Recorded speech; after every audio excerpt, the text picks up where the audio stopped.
The footage was 37 seconds long. Celeste Auburn had watched it 9 times. She sat at the kitchen island in the dark, laptop open, one lamp on. Her reading glasses were on. Her tea had gone cold. The clock on the microwave said 2:47 a.m. On the screen, her husband Elliot moved through their bedroom with the ease of a man who thought no one was watching. He was not alone. Flora, the nanny they had hired 8 months ago, was with him. In their bed. Under the duvet Celeste had picked out at a market in Savannah 2 summers ago. Celeste closed the laptop. She picked up her tea. Remembered it was cold. Put it down. She took her glasses off, set them on the counter, and sat there in the quiet for a long moment. The refrigerator hummed. Somewhere outside a car passed. Normal sounds. A completely normal Tuesday night, except that everything was not normal and Celeste knew it and had known it for longer than she had told herself. She stood up. Walked to the sink. Rinsed the mug. Dried it. Put it back in the cabinet. Then she walked to the bedroom, got into bed beside Elliot, and lay on her back staring at the ceiling with her hands folded on her stomach. Elliot didn't stir. She didn't look at him. Across the street, 34 floors up, a different light was on. Junho Suk stood at the window with a glass of whiskey he had not touched in 40 minutes. He was looking at the building across from his. Specifically at the 4th floor. Specifically at the window where a light had turned off 2 minutes ago. He turned back to the room. Ryan was at the table, a folder open in front of him, waiting. Junho set the whiskey down. Ryan said, she watched it again tonight. Same window, same time. 3rd night in a row. Junho didn't respond. Ryan slid the folder forward slightly. Chancellor Han wants a decision by end of week. Junho picked up the folder. Opened it. There was a photograph clipped to the inside cover. A woman in a blazer on a city sidewalk, mid-stride, not looking at the camera. Sharp. Focused. Going somewhere. Below the photograph, a name. Celeste Auburn. Forensic accountant. Founder, Cross Financial Consulting. Age 34. Junho studied the photograph for a moment longer than was necessary. He closed the folder. Tell Han he'll have it, he said. Ryan nodded and started gathering the papers. Junho walked back to the window. Across the street, the 4th floor was completely dark now. He stood there looking at the dark window for a while. Then he picked up his whiskey and finally drank. Before we continue, I'm curious about something. Are you watching this alone, or is someone sitting next to you right now? And where in the world are you watching from tonight? Tell me in the comments. Welcome to Lily's Afro-Korean Mafia Tales. 3 weeks before that night, Celeste was in her office at 7 in the morning because that was simply when she arrived. Her firm was 12 people. She had built it in 6 years out of a one-room space above a dry cleaner on Clement Street. The office she sat in now had glass walls and a view of the financial district and her name on the door in brushed gold letters. She was reviewing a set of quarterly filings for a client audit when Dorothy, their housekeeper, appeared in the kitchen doorway of the apartment that evening holding a dish towel and not saying anything. Celeste looked up. Dorothy had worked for them for 4 years. She was 61 years old and did not get rattled by things. She was rattled now. Miss Celeste, she said. Just that. Celeste closed the file on her laptop. Sit down, Dorothy. Dorothy sat. She looked at the dish towel in her hands like she didn't know how it had gotten there. I don't want trouble, she said. You know I don't. I know. And I wouldn't say anything if it wasn't, she stopped. Pressed her lips together. I just kept thinking if it was me, I'd want someone to tell me. Celeste looked at her steadily. Tell me what? Dorothy told her. She didn't go into detail. She didn't need to. The details were plain and Dorothy delivered them plainly, eyes down, hands working the dish towel slowly. When she finished, she looked up and Celeste was sitting exactly as she had been before. Same posture. Same expression. Thank you, Dorothy, Celeste said. Dorothy nodded. She stood up. She wanted to say something else, something softer, but Celeste's face was not inviting softness right now, so she took the dish towel back to the kitchen. Celeste opened her laptop again. She pulled up the Nanny Cam application, the one Elliot had insisted on installing 2 years ago when they thought someone had broken into the building lobby. She found the right date range and started the playback. She watched it once. Straight through. Then she called Vivian. Vivian Blake answered on the 3rd ring, voice thick with sleep. Celeste, it's midnight. I need the name of the best divorce attorney in this state, Celeste said. Not a good one. The absolute best. And Vivian, don't tell anyone. Not Elliot's friends, not your husband, nobody. A pause on the other end. Okay, Vivian said quietly. All the sleep was gone from her voice now. Okay, I'll have a name for you in the morning. Celeste hung up. She sat there another moment. Then she opened a new folder on her desktop, labeled it with a string of random numbers, and started pulling files. The next morning, Elliot came downstairs in his good suit, and Celeste was already at the island with coffee made. She handed him a cup. He took it without looking up from his phone. He smelled like their shower and the cologne she had bought him for his birthday, and she stood there watching him scroll through something on his screen with the focused calm of a woman reading a contract. You're in early tonight, he said. I have the Meridian audit, she said. Probably 8. I'll grab dinner with the Harmon group then. He finished the coffee, set the cup in the sink, kissed her cheek without making eye contact. Don't wait up. He left. Celeste listened to the elevator, waited until she heard it reach the lobby floor on the intercom panel. Then she went to his home office. She was in there for 2 hours. She didn't break anything. She didn't go through his clothes or smell his shirts or do any of the things people did when they were falling apart. She went through his files with the same methodical attention she brought to client audits. She photographed 47 documents on her phone. She copied 3 external drives onto a portable hard drive she had carried in her work bag for 3 years and never used for anything until now. She put everything back exactly as she had found it. Then she got her bag, her coat, and went to work. Junho Suk had not survived 38 years by misreading people. His father had taught him that. Chancellor Han had taught him the rest. Han, who had run the syndicate's Eastern operations for 20 years with a patience that bordered on cruelty, had once told a 19-year-old Junho that the most dangerous thing a man in their business could do was feel something on a timeline that wasn't his own.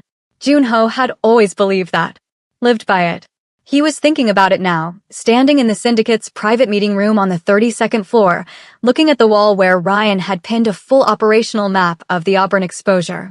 It was a clean, ugly picture. Elliot Auburn had been running ghost payroll accounts through 3 Sook shell companies for 31 months. The architecture was sophisticated enough that it had taken Ryan's team 6 weeks to fully map it. Whoever had designed it knew exactly what they were doing. Every shell traced back cleanly to an LLC registered under Cross Financial Consulting. Under Celeste Auburn's professional credentials, Ryan stood to the side. Chancellor Han's assessment is that she's an active partner. The account structures are too sophisticated for someone who wasn't involved. Junho looked at the map. Ryan, he said. Who reviewed the original LLC filings? Han's team. Pull the originals. The actual documents, not the summaries. Ryan paused. Han won't. Pull them, Junho said. Ryan nodded and left. Junho stayed in the room alone. He looked at the wall.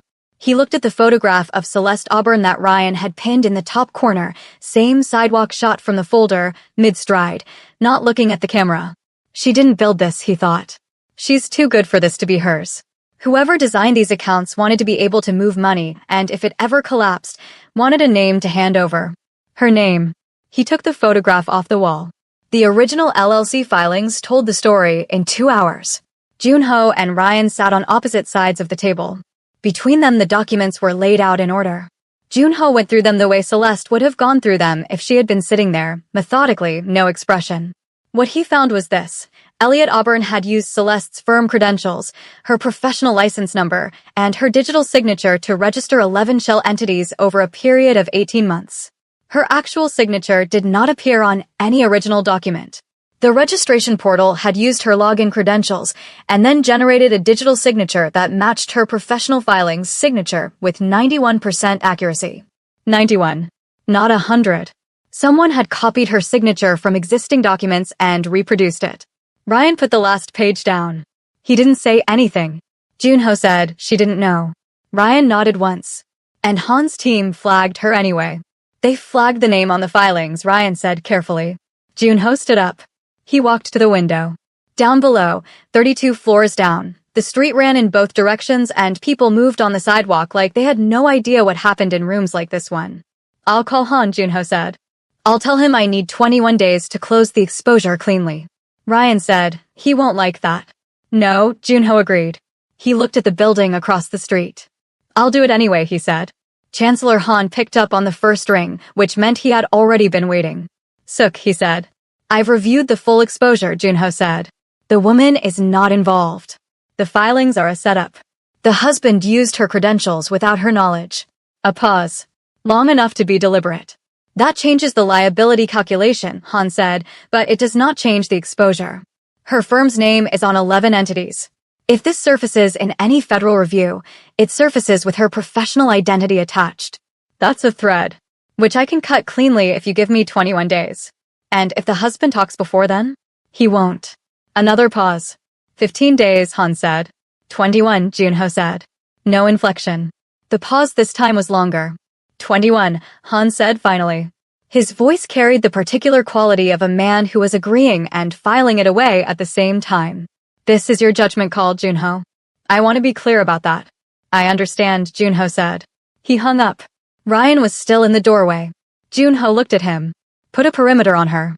Nobody touches her, nobody follows her, and if anyone from Han's side makes contact, I want to know within 5 minutes. Ryan went.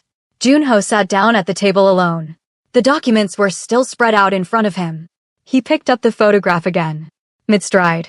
Not looking at the camera. Going somewhere. He set it down face up on the table. That was close. Too close. Drop a comment if you felt that tension. Like this video and subscribe if you're new.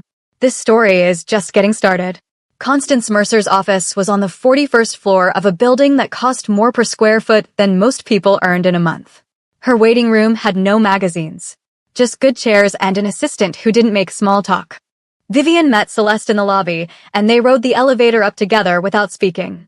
Vivian was wearing her court blazer even though it was not a court day, which meant she had dressed for war on Celeste's behalf. Celeste noticed this and did not say anything about it, but she reached over and squeezed Vivian's hand once in the elevator and Vivian squeezed back. Constance Mercer was 56 years old and looked 56 in the way that women looked when they had decided to be exactly what they were and not apologize for it.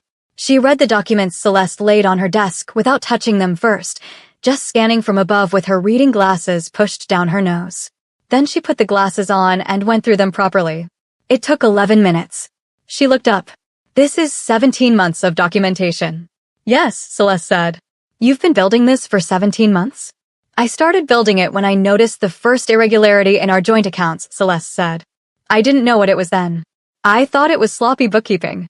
But I'm a forensic accountant, Celeste said. Sloppy bookkeeping bothers me. So I kept a file. Constance looked at her for a moment. Mrs. Auburn, she said, most people come into this office with a phone bill and hurt feelings. What you've handed me is a case. Vivian, from the chair beside Celeste, did a very small thing with her mouth that in a different room might have been a smile. I want to move Friday, Celeste said. Friday, Constance repeated. Not a question. She was already turning back to the documents. I'll need the financial copies notarized by Thursday noon. They'll be on your desk by Thursday 9 a.m., Celeste said. She picked up her bag, stood, extended her hand. Constance shook it without looking up from the file. In the elevator going down, Vivian finally said it. 17 months, Celeste. Celeste looked straight ahead at the elevator doors. I know, she said. You were sitting on this for 17 months while he... I know, Vivian. Vivian stopped. The elevator opened into the lobby. They walked out into the noise of the street and Celeste turned the collar of her coat up against the wind. Are you okay? Vivian asked. Celeste looked at her. I will be, she said. That's what matters. They walked in opposite directions. Celeste had a 2 p.m. client meeting.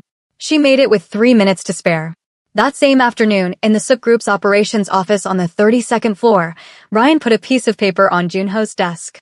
Elliot Auburn's been moving, Ryan said. He met with 2 of Han's secondary contacts at the Four Seasons this morning.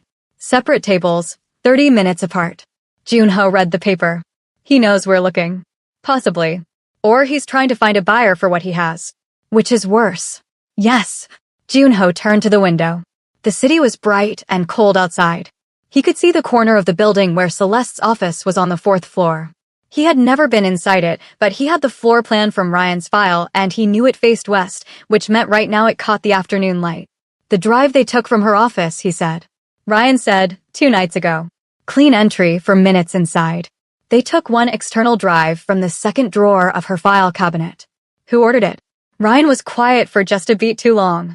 Junho turned around. Han's people, Ryan said. Junho was very still. Han sent people into her office.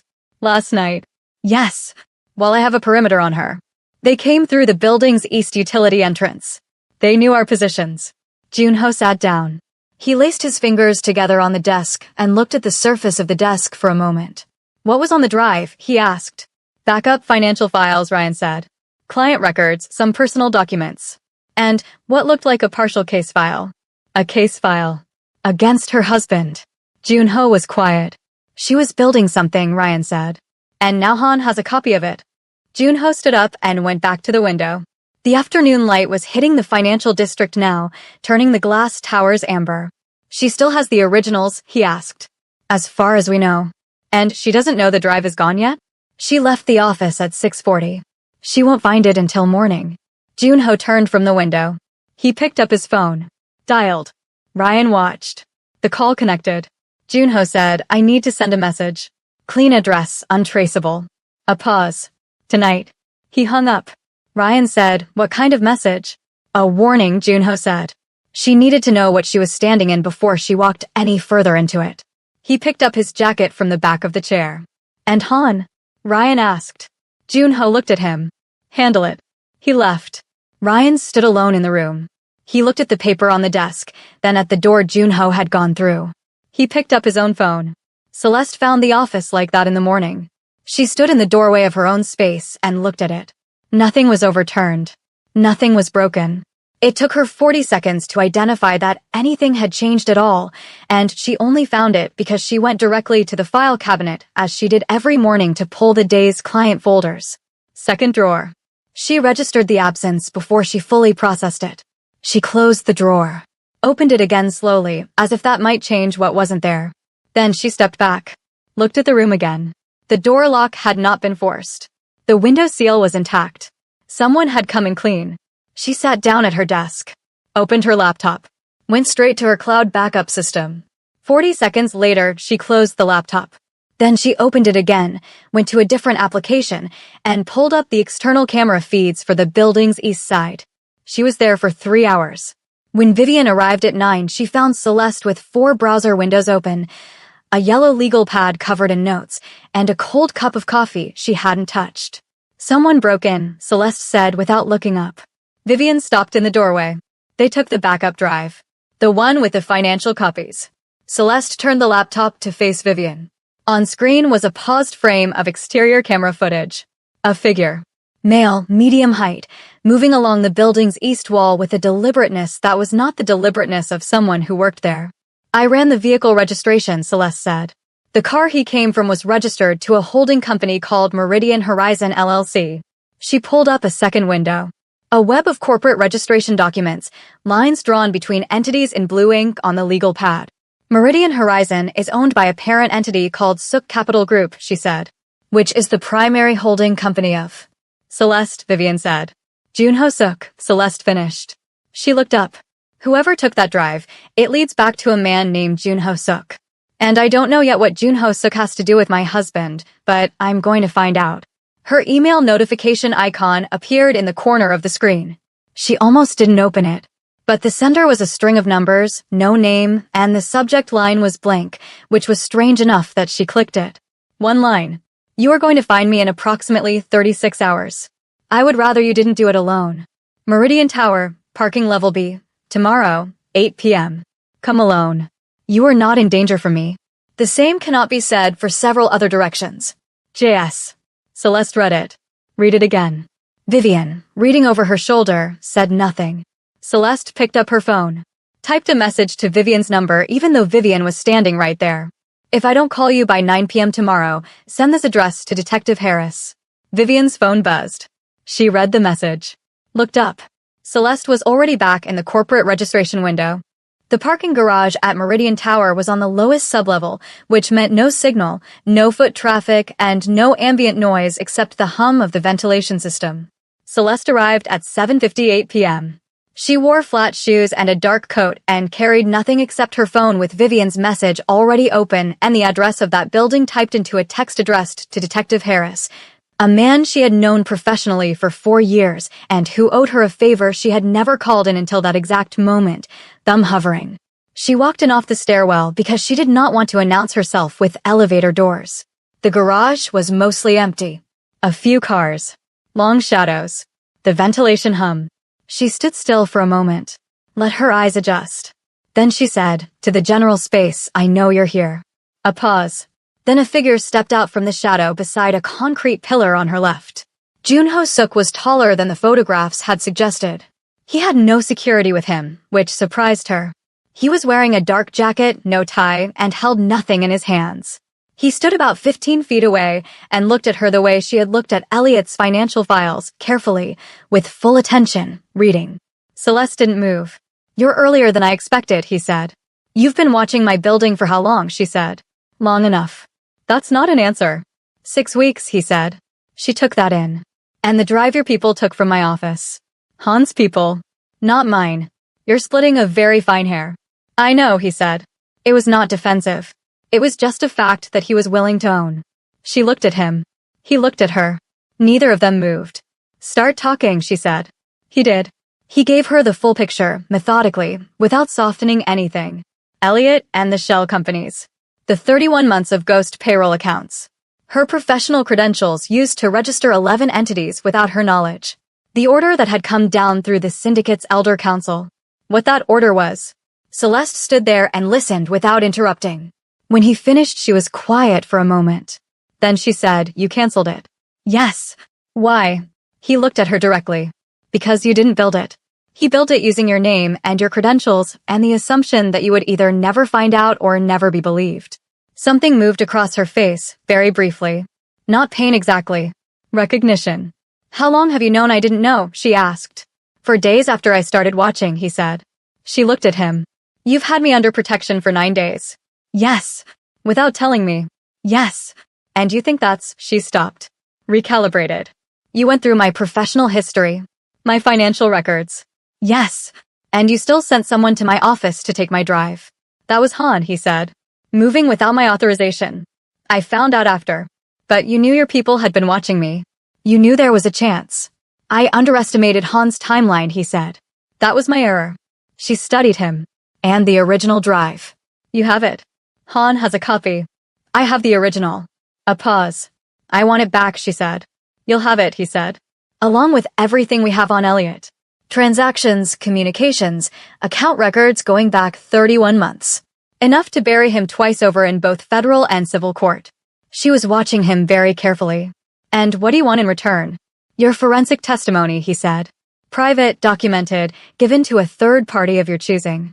Confirming that the cross-financial credentials were used without your authorization and that you had no knowledge of the shell entities. That testimony clears your organization from Elliot's exposure." "Yes." She looked at the floor for a moment. Just a moment. Then back up. "If I do this," she said, "I need to know something first." He waited. "The night your people went into my office," she said. "If Han had ordered something worse than a stolen drive, would you have stopped it?" The question sat in the air between them. The ventilation hummed. Junho looked at her. "Yes," he said. "How do I know that?" "Because I'm standing here alone," he said, "in a parking garage, offering you a deal that protects you and costs me a significant internal conflict, and I could have handled this in 12 other ways that didn't require me to be in this room with you at all." She was quiet. He said, "I'm not asking you to trust me. I'm asking you to work with me. Those are different things." She looked at him for a long moment. The space between 15 feet and not 15 feet. "Every man I have ever worked with," she said, "has tried to manage me at some point." He said nothing. "You haven't tried once," she said. "You've just laid out the information and let me sit with it." "You don't need to be managed," he said. "You needed to know what you were standing in." She was very still. "We do this as a real partnership," she said. "Not an arrangement where you hold the cards and I cooperate. Equal access to everything. Every move we make, I know about it first." He looked at her for a beat. "Agreed," he said.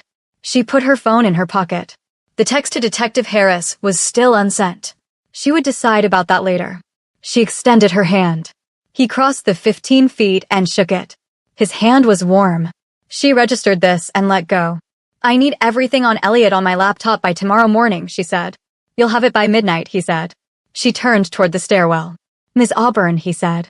She stopped but didn't turn all the way around. "The man your husband is," Junho said. "It wasn't a reflection of you." She was still for a second. Then she walked up the stairs and was gone. Junho stood in the empty garage for a moment. He looked at the stairwell door. Then he took out his own phone and called Ryan. "Get me the Auburn file," he said. "Everything. I want it clean and organized and on her laptop by midnight." He hung up, walked to his car. For the first time in 6 weeks, the thing sitting in his chest that had no name settled slightly into something he almost recognized. The files landed on Celeste's laptop at 11:47 p.m. She was at her kitchen island in the same place she had sat 13 days ago watching the nanny cam footage. Same lamp on, same silence. She opened the encrypted folder and started reading. By 1 a.m., she had not moved except to refill her water glass once. By 2 a.m., she had built a second case file, a clean one, organized for Constance Mercer, cross-referenced against the documents she already had. The picture it made was complete in a way that her partial file never had been. Elliot wasn't just cheating and laundering. He had been systematically using her professional identity as an exit strategy. If the accounts had ever been flagged, the name on the documentation was hers. The signature was hers. The license number was hers. She would have been the one sitting across from a federal prosecutor. She sat back in her chair. She thought about the dinner party 3 months ago where Elliot gave a speech about their partnership and everyone at the table looked at him with admiration, and she sat there in a blue dress she had bought that afternoon and smiled at the right moments. She closed that thought, opened a new document, kept working. At 2:43 a.m. her phone lit up on the counter. A message from the same encrypted number as before. "There's a second set of contacts Han hasn't disclosed. I'll have them for you by morning. Also, you should know he sent someone to watch the Meridian Tower garage tonight. We were seen." She read it. Typed back. "How much does that change things?" A pause. Then, "It accelerates the timeline. He'll move on Elliot before we do if he thinks we're coordinating. Then we move first," she typed. A longer pause this time. "Constance Mercer is here using?" She stared at the screen. "You know who my attorney is. I know everything in that backup drive." She thought about this for a second. "Then you know I'm ready." "I know you've been ready for months," he typed back. "Friday is too far. Move Thursday." She looked at the window. Outside the city was dark and quiet. "Thursday," she typed. She put the phone down and went back to the documents. She didn't sleep that night. Not because she was upset. Because there was work to do, and she had always been better at work than sleep. Ryan found Junho in the operations room at 6 a.m. Junho was looking at the wall where the Auburn exposure map used to be. He had taken it down 2 days ago and hadn't replaced it. Now the wall was just a wall. Ryan thought this said something, but he didn't say what. "Han called," Ryan said. "He wants a status meeting. Today. Tell him Friday." He said today. Junho turned around. "Tell him Friday." Ryan nodded. He lingered. "What?" Junho said. "I've been with you 11 years, Ryan said. "I want to ask you something." Junho looked at him. "The woman," Ryan said. "The way you're running this operation. The midnight messages. The personal monitoring. Moving her timeline up." He paused. "This is more than closing an exposure." Junho went back to looking at the wall. "Yes," he said. "It is." Ryan waited for more. Nothing came. "Is that a problem?" Junho asked. Ryan considered this genuinely. "For the operation, no. The operation is actually cleaner because of it." He paused. "For Han, yes. If he figures out what's driving your decisions." "He won't figure it out from you," Junho said. Not a question. "No," Ryan said. "He won't." Junho nodded once. Ryan went. Cian, who had been standing in the corner of the room this entire time in the way he had of making himself invisible in plain sight, spoke for the first time. "Your father moved like this once," Cian said. "With a woman. It didn't end cleanly." Junho looked at him. Cian was 71 years old and had been his father's closest lieutenant for 30 years. He had earned the right to say things no one else said. "I'm not my father," Junho said. "No," Cian agreed. "You're more careful. But careful men fall harder when they fall. Just something to know." He picked up his tea from the side table and left the room. Junho was alone. He picked up his phone. Opened the message thread with Celeste's encrypted contact. He looked at her last line. "Thursday." He typed. "Get some sleep." A pause. Her reply came. "You too." He set the phone down. He didn't sleep. He had a full operations schedule and 3 calls with overseas contacts and a syndicate finance review at noon. But he sat with the phone on the desk face up for a moment longer than was necessary before he started the day. Thursday arrived the way hard days always did, quietly, with no indication that it was different from any other morning. Celeste was at Constance Mercer's office at 9 on the dot. She put the final package on the desk. Everything notarized. Everything cross-referenced. Everything clean. Constance went through it in the same way she always did, reading glasses down, scanning from above. That time she went faster because she already knew the architecture. She got to the federal fraud documentation, the part built from Junho's files, and slowed down. She read 3 pages. 4. 5. She looked up. Where did this come from, she said. Sources I can't disclose, Celeste said. Celeste. They're accurate, Celeste said. I spent 14 hours verifying every document against the originals. The chain of custody will hold. Constance looked at her for a moment. Then she looked back down at the papers. This isn't a divorce case, she said. No, Celeste said. This is federal. This is criminal. This is Constance set the page down. Looked up again. Mrs. Auburn, this is extraordinary. I know, Celeste said. Can you file it? By end of day, Constance said. She was already reaching for her phone. Celeste stood, picked up her bag. At the door, she paused. Constance. The attorney looked up. When it happens, Celeste said, make sure it happens at his office. Not at home. Of course, Constance said. Celeste nodded. She went. In the elevator, she sent one message to the encrypted number. It's done. The response came before the elevator reached the lobby. I know. Ryan just confirmed the filings hit the federal system. A pause. Then, how do you feel? She looked at the message. The elevator opened. She walked through the lobby and out into the morning. She typed back on the sidewalk, coat collar up against the wind. Like I can breathe for the first time in 17 months. She sent it and put the phone away and walked to her car. Across the city, on the 34th floor of a building she could no longer see from where she stood, Junho read the message and sat with it quietly for a moment. Then he closed his phone. Got back to work. Elliot Auburn was arrested on a Thursday. It happened at 11:15 in the morning at his desk in the office of the investment firm where he had been the face of operations for 6 years. The operations that Celeste had built the financial framework for and that he had been slowly dismantling from the inside. The federal agents were polite and quiet about it. 2 of them. Dark jackets. One of them put a hand on Elliot's shoulder before he stood, and that small motion, that single hand on the shoulder, was what Elliot seemed most unable to process. He looked at it, looked up, looked around the office at his staff, who were all looking at their desks. His assistant, Priya, did not look up from her desk. She had heard from 3 people that morning that this was coming. She had decided to take a long lunch. Elliot was walked out through the lobby.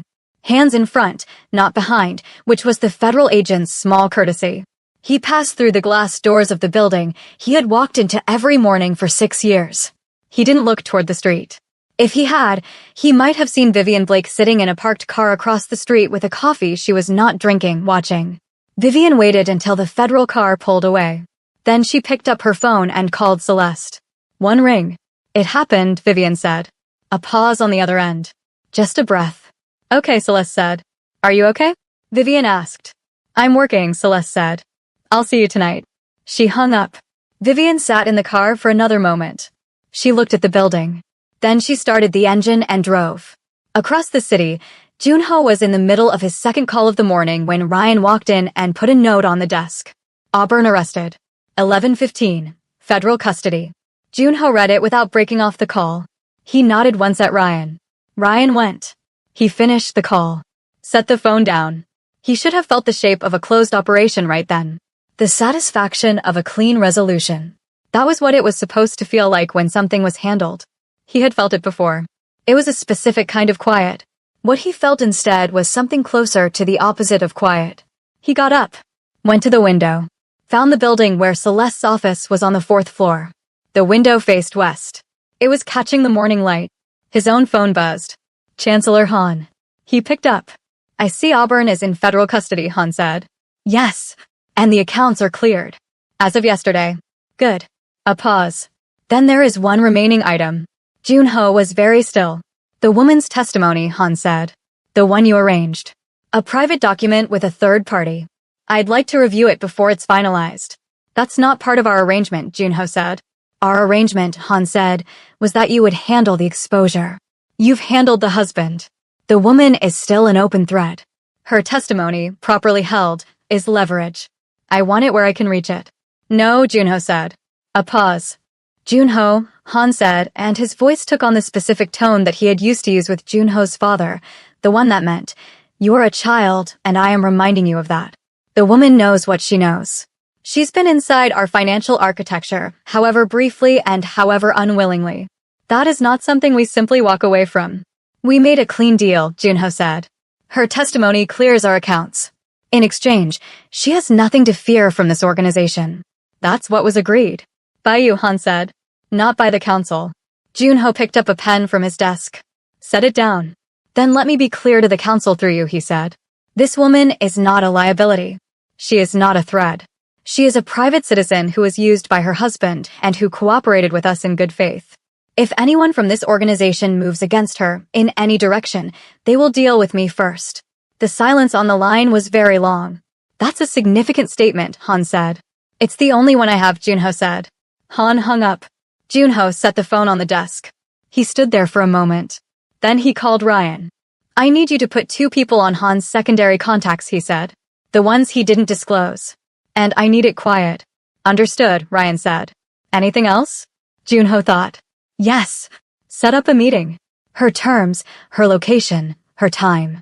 Tell her I need to speak with her in person. A pause. Should I tell her what it's about? Tell her, Han, Junho said. She'll understand. Celeste understood. She read Ryan's message, brief, direct, no preamble, and sat with it for exactly the time it took her to finish reading. Then she typed back a location and a time. Her apartment. 7 p.m. She picked her own space deliberately. It was the first time she had offered him her territory, and she knew what that signaled, and she sent it anyway. He arrived at 7 exactly. She buzzed him up without speaking through the intercom. When she opened the door, he was standing in the hallway still in his work clothes, no jacket, and for the first time, he looked slightly less composed than usual. Not much. A loosened collar. Something in his posture that was almost tired. She stepped back and let him in. She had set 2 glasses of wine on the kitchen island. She didn't offer it explicitly. She just poured and slid one toward him, and he picked it up, and they both stood on opposite sides of the island. Han wants your testimony as leverage, he said. I know, she said. I figured this was coming. I told him no. She looked at him. You told the entire syndicate council no on my behalf. I told Han, he said. Which is the same thing. She was quiet for a moment. She turned the wine glass slowly on the counter. What does that cost you? Nothing I wasn't ready to pay, he said. She looked up at him. He was already looking at her. Junho, she said. It was the first time she had used his first name, and they both noticed it. He said, the council won't move while I'm making it clear this is my call. But Han operates in the spaces between what's clear. He'll look for another angle. Like what? Like going to Elliot directly. Elliot is in federal custody, but not yet charged on all counts. Han has 2 attorneys who handle federal pretrial negotiations. If he gets to Elliot before the plea structure is locked, he can shape what Elliot says and about who. She processed this. Elliot knows enough to implicate me if someone tells him what to say. Yes. She set the wine glass down. Then we need to lock the plea structure before Han reaches him. Constance Mercer would need to move tomorrow morning. She can move tomorrow morning, Celeste said. I'll call her tonight. He nodded. They were quiet for a moment. The apartment was warm and the city was outside the windows, and it was a strangely domestic moment for 2 people operating inside something that was anything but domestic. She said, when this is over. He looked at her. Are we just done? She said. You go back to your organization and I go back to my firm and that's it? He held her gaze. Is that what you want? She was quiet. No, she said. Simply. He said no. Also simply. Neither of them moved. The island was still between them. The wine was still there. The city was outside. He said, let me get through Han. She nodded. Call me when it's done. He picked up his jacket from the stool. At the door, he looked back. She was already on the phone with Constance. He watched her for a second, the set of her shoulders, the way she spoke to Constance in the same direct, unhurried tone she used for everything. Like the stakes were always manageable. Like she had always decided they were. He left. He stood in the elevator going down and looked at the elevator doors and felt, for the first time in a very long time, like a man who was standing inside a decision he had already made and was simply waiting to see if the world allowed it. Constance Mercer did not sleep. Not because she couldn't, but because when a case of that size was moving, she treated it like a live patient. You didn't leave a live patient alone. She called Celeste at 6 in the morning. The federal police structure is locked, she said. Elliot's attorney came back to us at 3 a.m. He accepted full cooperation terms. Everything on the table. Celeste was already awake. She had been awake since 5. Han's people got to him before midnight, Constance said. His original attorney, the one who'd been repping him for years, got quietly replaced last night with 2 attorneys I don't recognize from a firm I can't find in any database. Celeste was quiet. But it doesn't matter, Constance said, because we locked it before they had time to build an alternative position. Elliot talks, or he takes the full charge stack. His new attorneys advised him to talk. A pause. I think they were surprised by how much we had. What happens now, Celeste said. He gives a full deposition this morning. Names, transactions, the credential theft, all of it. Your name gets cleared on the federal record by end of day. The civil filing proceeds on its own track. Constance paused again. It's done, Celeste. Celeste sat with that for a moment. Thank you, Constance, she said.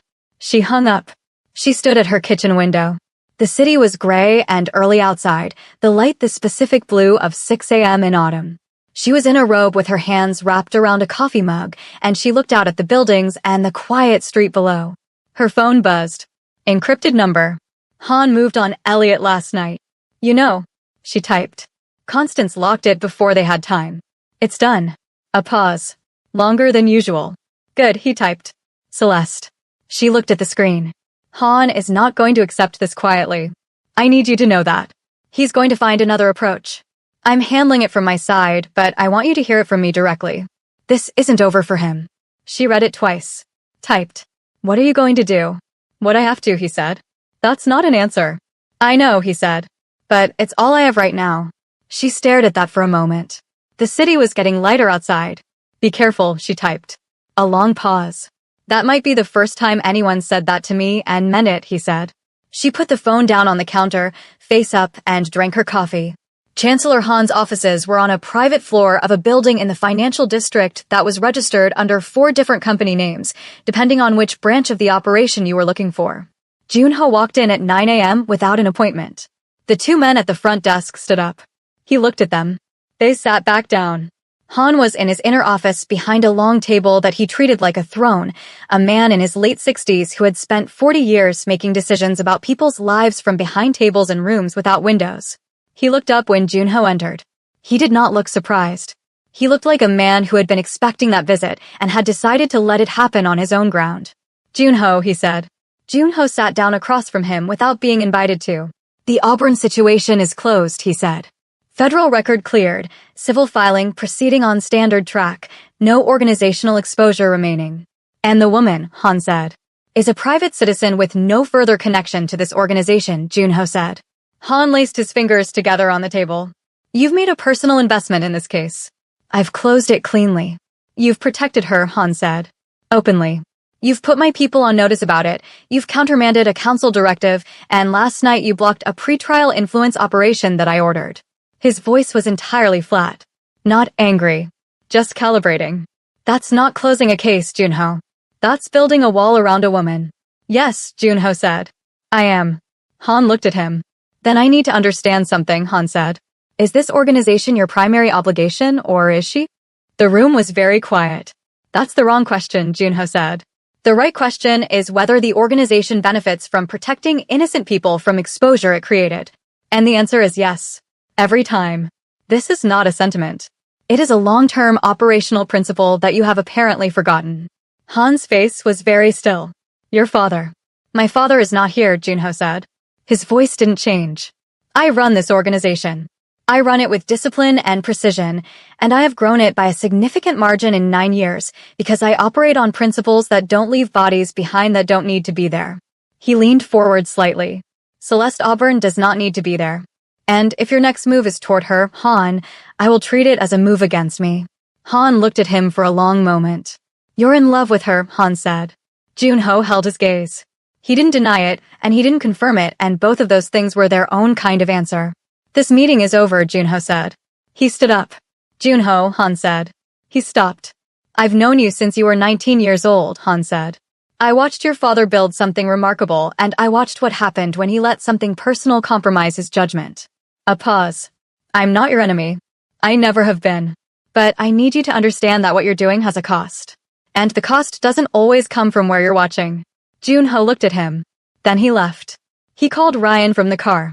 Han's secondary contacts, he said. Have they moved? One of them made contact with someone at the DA's office this morning, Ryan said. Informal. Coffee. Our person couldn't get close enough to hear it. Junho was quiet. What do you want to do, Ryan said. Find out what was said, Junho said. And Ryan, I want Cian in the loop on Han from this point. Everything. Ryan paused. Cian hasn't been active in years. He's active now, Junho said. He hung up. The city moved past the window of the car. He thought about what Han had said. The cost doesn't always come from where you're watching. He picked up his phone. Opened the encrypted thread with Celeste. He typed. Where are you right now? A pause. Then. My office. Why? Stay there tonight, he typed. I'll explain later. A longer pause. Junho. I know, he typed. I'm handling it. Just stay put tonight. You're scaring me, she said. He stared at that. Good, he typed. That means you'll stay put. A beat. Then her reply came. That's the most annoying thing anyone has ever said to me. And somehow, in a car moving through a city where multiple people were making moves against someone he had decided to protect with everything he had, that made him exhale for the first time all day. He typed. I know. I'll call you tonight. He put the phone in his pocket. Celeste put her phone down and stared at it.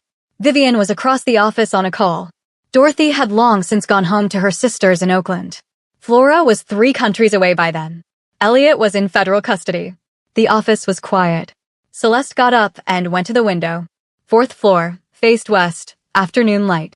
She stood there and looked out at the financial district and the buildings and somewhere past the skyline, one building in particular on the 34th floor.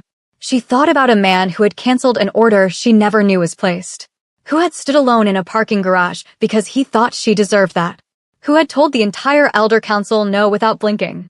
Who had texted stay put in a way that she should have found infuriating and did, slightly, but also heard for exactly what it was. Someone worried about her. She went back to her desk. Got back to work. Outside, the afternoon light moved across the city. Han knows. He said it out loud. And Junho didn't deny it. The call came at 11:22 p.m. Ryan, to Junho. One sentence. Han's contact at the DA's office flagged Celeste Auburn's name in the federal cooperation file. They were reopening her credential exposure as a parallel investigation. Junho was out of his chair before Ryan finished. When, he said. Filing hit the system 20 minutes ago. They're moving for a material witness hold. She could be picked up as early as. Now, Junho said. They could move now. He was already in the hallway. Get Constance Mercer on the phone, he said. Wake her up, I don't care. And send a car to Celeste's building right now. Go. He called Celeste directly. 1 ring. 2. 3. She picked up. Junho. Get dressed, he said. Don't use the elevator. Use the fire stairs. Come out the side entrance on Clement. There's a car coming to you right now. A beat. What happened, she said. Her voice was absolutely level. Han filed a parallel investigation through a DA's office contact. Material witness hold. They can pick you up tonight. A silence. He could hear her moving. My laptop, she said. Bring it. Constance. Ryan is calling her now. He heard a door, footsteps, the sound of stairs. How bad, she said. It won't stick, he said. The cooperation record protects you. But Han is using the time gap between filing and dismissal. He wants you in a holding room long enough to use it as pressure. To get to you directly. To get to me to get to you, she said. He didn't answer that. They both knew the answer. Car is 90 seconds from your side entrance, he said. I see the street, she said. Celeste. I'm fine, she said. I'm walking out right now. He heard the push of a heavy door. Cold air. City noise. I see the car, she said. Get in. The driver's name is Park. He's mine. A pause. Then, from somewhere behind the sound of a car door opening, she said, Junho. Yeah. After all this, she said. You and I are going to have a very long conversation. He was standing in his own hallway, coat not yet on, keys in hand, and something in his chest did something that it had not done in years. I know, he said. She got in the car. The line stayed open another second, just the sound of the city through the window. Then she hung up. Junho drove to Cian. The old man lived in a quiet apartment in the Richmond district that smelled like tea and old wood. He opened the door before Junho knocked, which he had always done, and Junho had stopped questioning it. They sat at the small kitchen table. Cian poured tea without asking. Han is moving outside the council's knowledge, Junho said. Cian said nothing. He used a DA contact to file a parallel investigation against the Auburn woman. The council didn't sanction it. He did it on his own. That's unusual, Cian said. That's what I thought. Cian wrapped both hands around his tea mug. A man who operates outside the council's knowledge is either very confident or very afraid. What would Han be afraid of, Junho said. Cian was quiet for a moment. Your father trusted Han for 30 years, he said. Han ran the Eastern operations. He managed certain relationships your father chose not to manage directly. When your father died, Han positioned himself as my mentor, Junho said. Yes, but also. Cian paused. There were accounts your father kept private. Not from the organization. From the council. Han managed them. When you took over, you restructured the financial architecture. Ryan's team went through everything. Junho looked at him. Those accounts, he said. The shell entities Elliot Auburn built, Cian said. The architecture was unusually sophisticated for a man like Elliot. Your Ryan said so. He said whoever built it knew what they were doing. Junho set his tea down. Han has been running private accounts through the organization for years, he said. Not a question. Since before your father died, Cian said. And when Elliot Auburn came along, Han likely provided the architectural template, Cian said. And when the exposure surfaced, Han pushed for the solution that would close it fastest. Before anyone started looking at the origins. The kitchen was very quiet. Han didn't want the Auburn woman dead because she was a liability to the organization, Junho said. He wanted her dead because she's a forensic accountant who is already inside the shell architecture and who, given enough time, would find him. Cian said nothing. Junho stood up.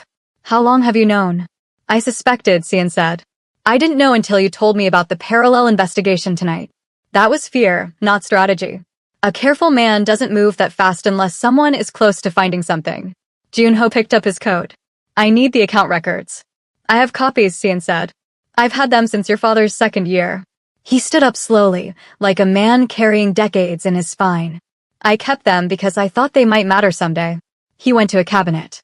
Opened it. Behind a row of books, a flat metal box. He handed it to Junho. Junho held it. Your father was a great man in many ways, Cian said. But Han had a hold on him. Through these accounts. Through what was in them. He looked at Junho. I don't think he should have that same hold on you. Junho looked at the old man. At the kitchen. At the life that man had lived in the margins of a dangerous organization, carrying things in silence for 30 years because he believed they would matter. Thank you, he said. He meant it in a way that was larger than one conversation. Cian nodded. Sat back down. Picked up his tea. Go, he said. Your woman is waiting. Celeste was in a safe house Junho's people maintained in the Sunset District, a clean apartment with good light and a kitchen table. She was at the table with her laptop open when he walked in at 1:15 a.m. He set the metal box on the table in front of her. She looked at him. Looked at the box. What's in it, she said. He sat down across from her. Han has been running private accounts through the organization for 20 years, he said. He used Elliot's shell architecture as a cover and then tried to close it when it surfaced by removing you. She was very still. He didn't try to remove me because of the organization's exposure, she said. No, he said. He tried to remove you because you're a forensic accountant who is already inside his architecture. And because you don't stop pulling threads. She looked at the box. What do you need from me, she said. The same thing you've been doing since the beginning, he said. Map it. Build the case. Clean and complete. The same way you built the case against Elliot. She looked at him. This goes to the federal level. Yes. Han goes to prison. Yes. And the organization, she said. He met her eyes. I've been running this organization on different principles for 9 years. What Han built is not what I run. I can demonstrate that. But not without someone building the financial picture cleanly enough to separate the two. She held his gaze. This is the most dangerous thing you've asked me to do, she said. I know. And you're asking me anyway. I'm asking, he said. Not telling. Not arranging. Not protecting you from the question.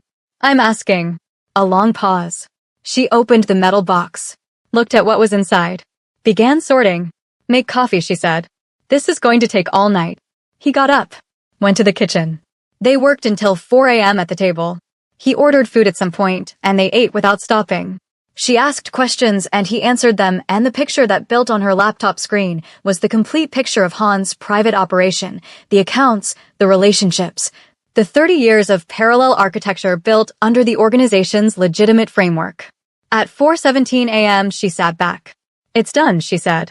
He leaned forward and looked at the screen. It was done. Thorough, clean, cross-referenced, airtight. She closed the laptop, put both hands flat on the table, looked at the window, which had gone from black to the deep blue of very early morning. He was looking at her. "Junho," she said. "Yeah, I need to ask you something." "Okay." She turned and looked at him directly. "What happens after this?" "The real answer. Not the operational answer. What happens to you?" He was quiet for a moment. "Han goes down," he said. "The council restructures. I run a clean organization, or I don't run it at all." He paused. "And I rebuild whatever the fallout costs." "And me," she said. He looked at her.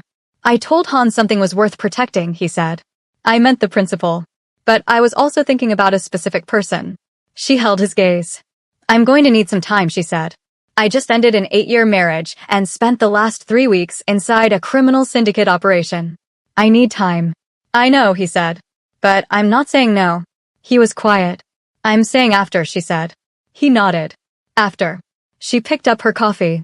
He picked up his. Outside the window, the city was turning from blue to gray, and in an hour it would be light, and the day would start, and all of the things they had set in motion would begin to move. She said, "You know what the strangest part of all of this is?" "What?" he said. "I came into this ready to burn everything down," she said. "My marriage, Elliot's whole structure, all of it. I had a plan, and I was going to execute it alone." "I know," he said. "I watched you build it." She looked at him. "And then you showed up, and the plan got bigger." A pause. "I don't know if I should be grateful or annoyed." He said, "Can it be both?" Something in her face opened slightly. Not a full smile. Something more interior than that. More genuine. "Yeah," she said. "It can be both." Outside the window, the sky was getting lighter by the minute. The city was waking up. Somewhere across town, in an organization that didn't know it yet, Chancellor Han was about to have a very bad morning. Celeste's phone lit up on the table. She looked at it. Unknown number. Not encrypted. Not Junho's contact. A number she had never seen. One message. "Ms. Auburn, you should ask your Korean friend what happened to the last person who tried to take down Han's private accounts. The answer is in your building's basement. Unit 7. The kitchen went very quiet. Celeste set the phone down. Looked at Junho. He was already reading it. His face had gone completely still in a way she had not seen before. Not composed. Frozen. "What's in Unit 7, she said. He looked at her. "Junho," she said. He was quiet for a moment that went on 2 beats too long. Then he said, "There are things that happened before I took over the organization that I am still finding." She looked at him. "What's in Unit 7, she said again. Quiet. Direct. He held her gaze. "I don't know," he said. "But whoever sent that message wants you to find it before you trust me enough to go forward." She looked at the phone. Looked at him. The sky outside was light now. Full morning. The city was completely awake. She picked up the phone. "Then we go look," she said. She stood up. Picked up her laptop, her coat. Junho stood up. He was looking at her with something in his face that was closer to fear than she had ever seen from him. Not fear of Han. Not fear of the council. Fear of what she might find. Fear of losing something he didn't know he was building until it was already built. She looked at him. "Whatever it is," she said, "I'd rather know." She went to the door. He followed. "She'd rather know. And so would you. Drop a comment right now telling me what you think is in Unit 7. Is it something Han planted? Is it something real? Is it the thing that breaks everything they just built? If this story lived in you, like this video, share it with someone who loves a real story and subscribe to Lily's Afro-Korean Mafia Tales.